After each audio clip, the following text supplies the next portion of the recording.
Introduce yourself to us, please. Okay. My name is Valerie Young.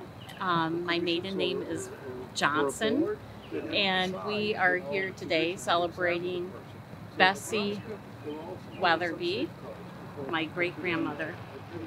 And my name is Kathy, maiden name Johnson, Latuff, and Grandma Betsy was my grandmother. Just giving her face a story, a happy story. We didn't know anything. My mother, Betsy, was my mom's mom, but my mother knew nothing of her because my mom was 11 months old when Betsy came here, when her mother came here.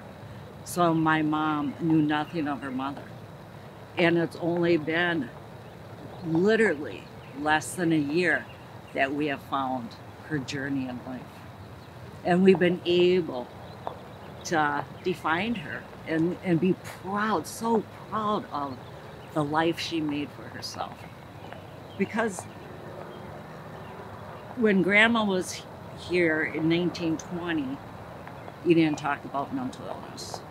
Here we are almost 100 years later, we still don't talk about mental illness. We stand here today very proud. You know, and we're not ashamed to stand here and talk about our grandma, but we stand here with pride. We had a photograph, a couple of pieces of jewelry, and a name. That was it. And that was it. And then Kathy found in a cemetery, Graceland Cemetery in Omaha, a tombstone next to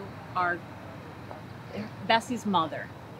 And we found the name that she went by, which was Bessie Weatherby. Once we had that name, we found her in the 1930 census, and she was here. That's what the census indicated, and then we were able to track the record down here. And, and find amazing newspaper articles on her, through Ancestry. It's just amazing what the journey it takes you on. Right.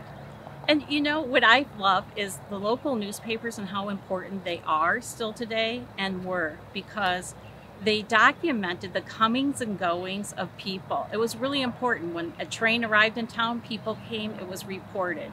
And this is how we were able to piece together Bessie's life, the travel she made, who she was with, and we could tell the bigger story about her life, which was not just she spent nearly 16 years in the state hospital. So that's the importance of it. It gave her a name and a bigger life story.